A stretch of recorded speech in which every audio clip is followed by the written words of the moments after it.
विधि का प्रयोग ना हो, बिना विधि के शुरू हो गए। असृष्टान्नम, अन्न का दान न किया जाए, ब्राह्मणों को आचार्यों को जो अपेक्षित हो उनको भोजन न कराया जाए। मंत्रहीनम, कोई मंत्र भी न पढ़ाया जाए। अदक्षिणम, और पुरोहितों को दक्षिणा भी न दी जाए। श्रद्धा विरहितम, श्रद्धा भी ना हो फिर भी लगे हुए यज्ञ करने में। यज्ञम तामसम परिचक्षते, हे अर्जुन ऐसे यज्ञ को तो तामस यज्ञ कहते हैं। इस यज्ञ का लाभ भगवान ही जाने।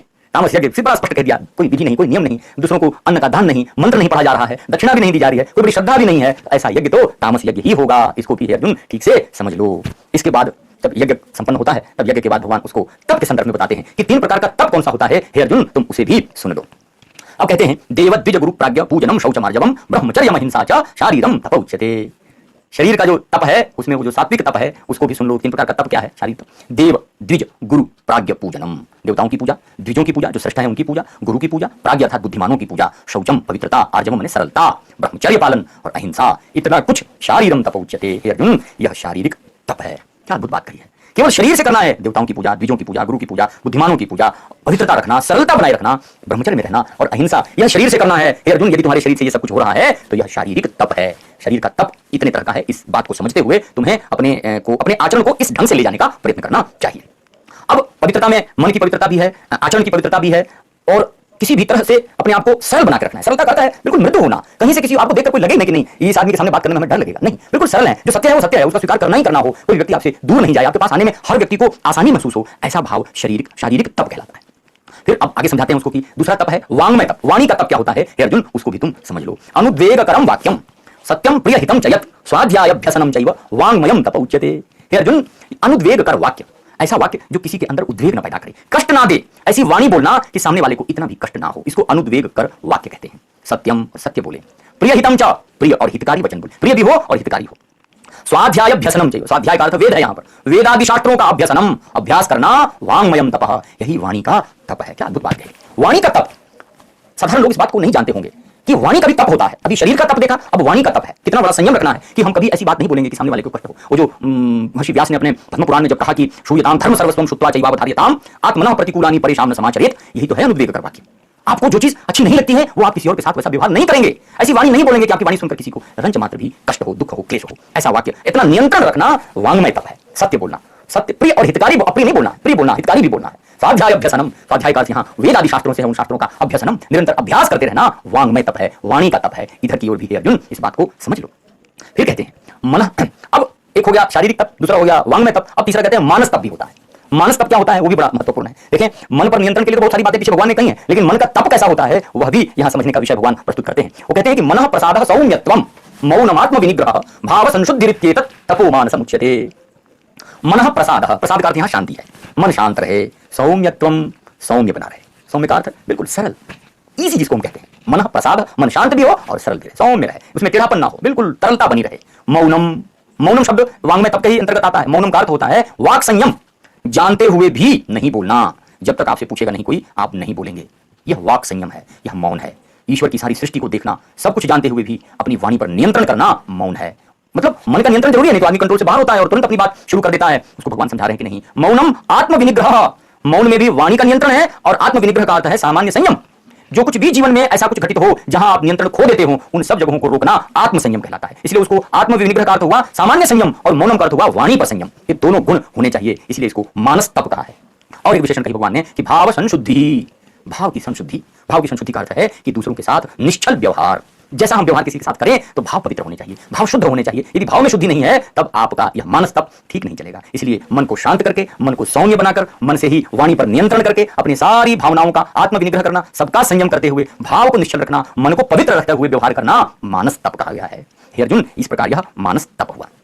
अब आगे भगवान कहते हैं कि ये जो 3 प्रकार के पीछे का जो शारीरिक, वाचिक और मानसिक, ये 3 प्रकार के मैंने तप बताए हैं, इन तप में श्रद्धा का बड़ा महत्व है। अब उसके लिए भगवान उसको समझाते हैं कि इन तीनों तपों में किस प्रकार की श्रद्धा होने से क्या सात्विक बनेगा, क्या राजसी बनेगा और क्या तामस बनेगा, उसको भी देखें। क्या भगवान उसको समझाते हैं, अर्जुन को बताते हैं कि श्रद्धया परया तप्तम तपस्तत्त्रिविधम नरैः अफलाकांक्षिभिर्युक्तैः सात्विकम परिरक्षते, परिचक्षते कह दिया कि हे अर्जुन यह जो पीछे के तीनों गुण बताए हैं, तप बताए हैं, शारीरिक, मानसिक और वाचिक, इनमें श्रद्धया परया, परा श्रद्धा जब हो, बहुत बड़ी श्रद्धा के साथ, तप्तम तपस्त्रिविधम नरः, व्यक्ति तप करता हुआ, मनुष्यों के द्वारा ये तीनों तप जब होते हैं, परम श्रद्धा के साथ एक और शर्त लगाई, अफलाकांक्षिभिर्युक्तैः, बिना किसी फल की इच्छा से नियम के अनुसार बताए हुए कर्म को व्यक्ति जब करता है तब वह सात्विक शारीरिक तप है, तब वह सात्विक मानसिक तप है और तभी वह सात्विक वाचिक तप है।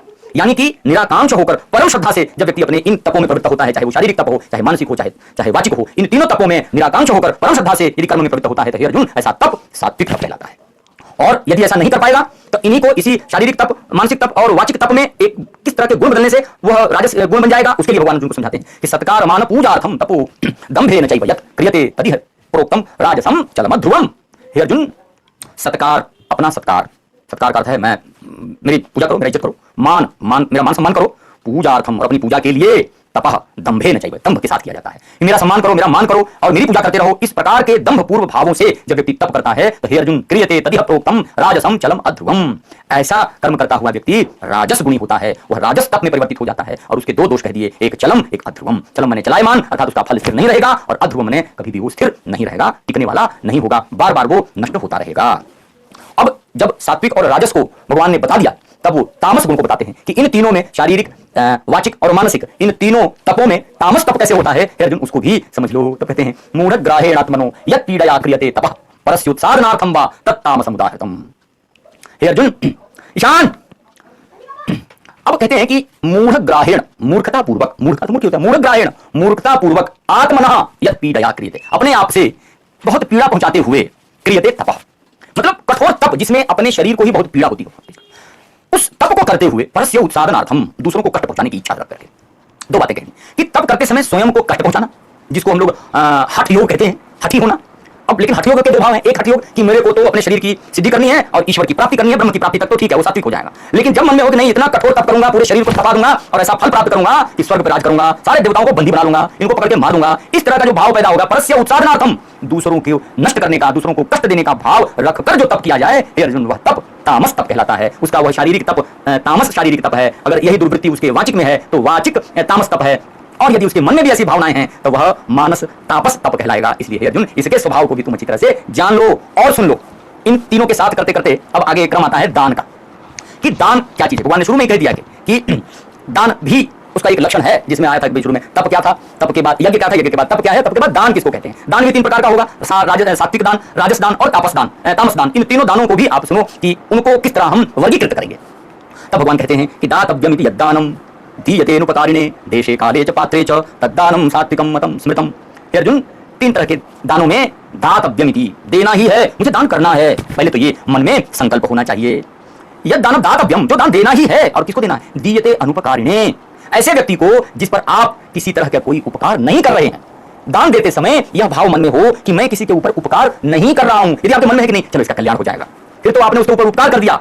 उसके कल्याण की भावना आप मत लाइए, अपने कल्याण की भावना लाइए कि मुझे देना है, मेरी इतनी इनकम है तो मुझे इसमें से इतना हिस्सा दान करना है, मुझे किसी गरीब को देना है, किसी ब्राह्मण को देना है, किसी पढ़ने वाले को देना है, किसी आवश्यक व्यक्ति को देना है, उससे उसका कितना भला होगा ये मैं नहीं सोचूंगा, मैं दे दूंगा इसका पेट भर जाएगा। अगर ऐसा सोचते हैं तो आपने उसके ऊपर उपकार कर दिया। उपकार की भावना में उससे फल की इच्छा हो जाती है, वो प्रसन्न होकर आपको आशीर्वाद देगा। नहीं, भगवान समझा रहे हैं कि दीयते अनुपकारिणे, आप उपकार नहीं कर रहे हैं, इस भावना से दान दिया जाए। देशे काले च पात्रे च तद्दानम सात्विकम स्मृतम। देशे अर्थात उचित स्थान पर, काले उचित काल में, पात्रे च और उचित पात्र व्यक्ति में जब दान जाता है, दान किया जाता है तो हे अर्जुन उसको सात्विक दान कहते हैं। क्या अद्भुत बात कहते हैं। दान भी दिलाना है और शर्तें भी लगा दी कि उचित काल, उचित स्थान, उचित पात्र को देना है, और यह सोचकर नहीं देना है कि मैं उसके ऊपर उपकार कर रहा हूं। उपकार की भावना से दिया हुआ दान सात्विक दान नहीं होगा। आपको दान देना है, मनुष्य का धर्म है दान करना, उसकी आवश्यकता है, समाज में व्यवस्था बनाए रखने के लिए दान करना आवश्यक है, इसलिए वह दान देगा। इस भाव से दान करना सात्विक दान कहलाता है। हे अर्जुन इसको भी तुम ठीक से समझ लो। फिर कहते हैं कि अब एक और प्रकार आएगा जिसको हम राजस दान कहते हैं। उसमें क्या वृत्ति बदलेगी, तो कहते हैं कि यत्तु प्रत्युपकारार्थम फलमुद्दिश्य वा पुनः दीयते च परिकृष्टम तद्दानम राजसम स्मृतम।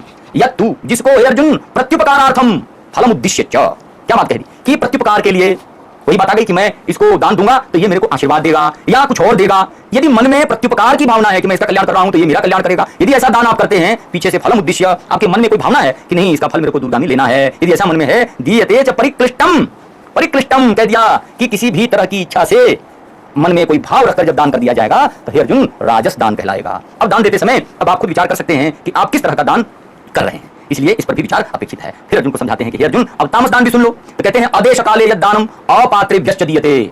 लो जी, आदेश काले कौन से स्थान पर देना है, किस समय देना है, और पात्र है कि पात्र नहीं। अपात्र कोई कह दिया, यद दानम अपात्रेभ्य, किसी अपात्र को जब दिया जाए, अर्थात ऐसा व्यक्ति जो जिसको आवश्यकता नहीं है आपके दान की, यदि उसको आप दान कर रहे हैं, असत्कृतम अवज्ञातम, तत्तामसम उदाहृतम। बहुत बढ़िया बात कही भगवान ने, अद्भुत बात समझा रहे हैं अर्जुन को कि हे अर्जुन, कि बिना उचित स्थान के, बिना उचित काल के और अपात्र के लिए ऊपर से दो और विशेषण गिन दिया, असत्कृतम अवज्ञातम।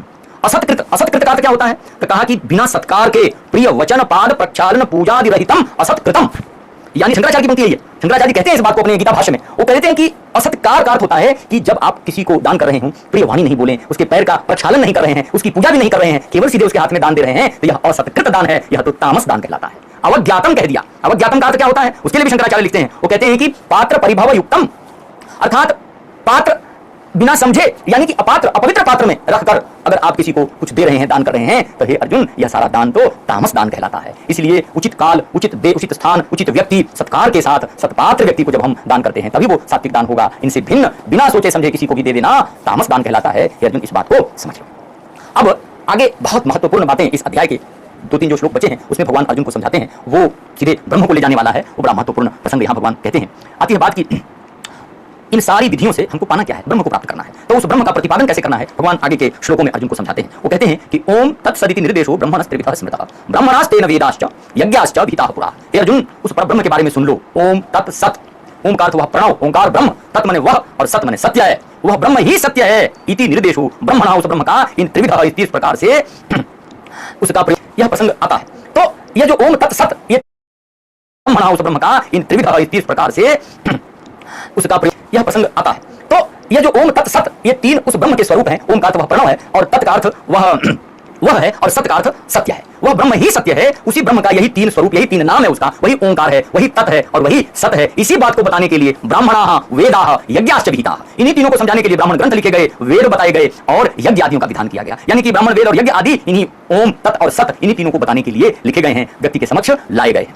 तब आगे फिर समझाते हैं कि हे अर्जुन, तस्मात् ओम इत्युदाहृत्य यज्ञ दान तप क्रिया प्रवर्तन्ते विधानोक्ता सततम ब्रह्मवादिनाम। क्या अद्भुत बात कह दी। और लोगों को पता होना चाहिए, समाज में ज्ञात होना चाहिए कि जब भी हम किसी मंत्र का पाठ करते हैं तो ओंकार पहले क्यों बोलते हैं। भगवान यहाँ उसको समझा रहे हैं कि तस्मात् ओम इति उदाहृत्य, ओम बोल करके ही यज्ञ दान तप क्रिया प्रवर्तन्ते। कोई यज्ञ किया जाए तो उसमें भी ओंकार का उच्चारण, दान करना हो तब भी ओंकार का उच्चारण, तप में बैठेंगे तब भी ओंकार का उच्चारण, और किसी भी क्रिया में प्रवृत्त होंगे तब ओंकार का उच्चारण करके ही जाएंगे। विधानोक्ता सततम ब्रह्मवादी, जो ब्रह्मवादी लोग हैं, ब्रह्म का ही चिंतन करने वाले लोग हैं, वे लोग इसी ओंकार की उपासना के साथ अपने अपनी क्रियाओं में प्रवृत्त होते हैं। इस कारण हे अर्जुन, और सुन लो, तदित्यनभिसंधाय फलम यज्ञ तप क्रिया दान क्रियाश्च विविधाः क्रियन्ते मोक्षकांक्षिभिः। कह दिया कि इस कारण जो भी ऐसे ब्रह्मवादी हैं वे तद इति अभिसंधाय, उसको, उस ब्रह्म को अपने से युक्त करके फलम यज्ञ तप क्रिया दान, दान क्रिया विविधाश्च क्रियन्ते, जितने भी जीवन के कर्म हैं, फल से उसके यज्ञ तप क्रिया दान आदि आदि आदि आदि, श्रेष्ठ लोगों के हर कर्म में यही ओंकार, वही तत्सत स्वरूप रहता है, उसके साथ ही क्रिया को संपन्न करते हैं। उनके मन में क्या चलता है? मोक्षकांक्षी भी, मोक्ष की आकांक्षा से इस कार्य में लोग प्रवृत्त होते हैं और उस प्रवृत्ति से ही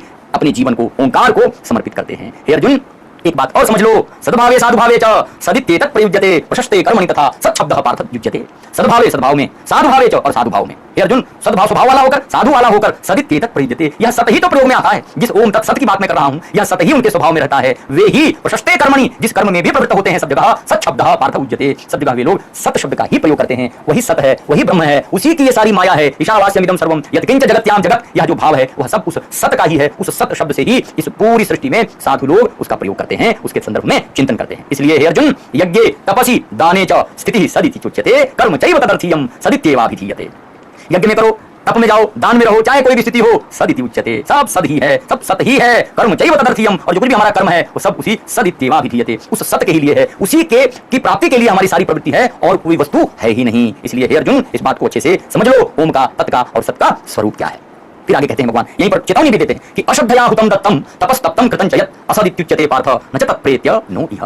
स्पष्ट कर दिया, अश्रद्धया हुतम दत्तम तपस्तप्तम कृतं च यत्, जो भी बिना श्रद्धा के कुछ हवन करता है, कुछ दान करता है, कुछ तप करता है, या जो कुछ भी करता है, असदित्युच्यते, हे अर्जुन, वो सब असत है, सब कुछ भी व्यर्थ चला जाएगा। न च तत्प्रेत्य नो इह, उसका फल न इस लोक में पाता है और न ही प्रेत बनकर पाता है। यानी कि इस लोक से बाहर, प्रेत्य शब्द कह दिया, प्रेत्य का अर्थ क्या होता है? यहाँ प्रेत्य का अर्थ है कि यहाँ से जाएगा तो प्रेत ही बनेगा, प्रेत योनि में जाने पर भी उसको अपने किए हुए का फल प्राप्त नहीं होगा, उत्तम फल नहीं मिलेगा, क्योंकि उसने श्रद्धा से न हवन किया, न दान किया, न तप किया। इस प्रकार असत करता हुआ असत लोक में ही जाएगा, उसका फल असत ही पाएगा, चाहे यहाँ रहे चाहे प्रेत योनि में चला जाए। इसलिए हे अर्जुन, इन सारी चीजों को भुलाकर सात्विक वृत्ति का विकास करो। सत्वगुण होगा तो तुम्हें उस ओंकार का स्वभाव समझ में आएगा, और जब ओंकार का स्वभाव समझ में आएगा तभी तुम्हारी उसके अनुसार बताए हुए अनुशासन में, शास्त्र में रुचि होगी, श्रद्धा होगी, और तब तुम अपने कार्य में प्रवृत्त होगे। इसी कारण भगवान कृष्ण ने इस अध्याय का नाम ही रख दिया श्रद्धा त्रय विभाग योगा। श्रद्धा त्रय, 3 प्रकार की श्रद्धा, जैसा कि अर्जुन ने शुरू में ही पूछा था कि हे भगवान कि का निष्ठेषाण निष्ठा तु का कृष्णा सत्वमाहो रजस्तमा। हे भगवान, व्यक्ति की निष्ठा कैसी होती है, श्रद्धा कैसी होती है? तो इस प्रश्न के उत्तर में भगवान ने अर्जुन को पूरे अध्याय में 3 प्रकार की श्रद्धा कैसे होती है उसका विस्तार से विवरण कर दिया है। इसी के साथ यह 17वां अध्याय यहीं संपन्न होता है। जयतु संस्कृतम, जयतु भारतम।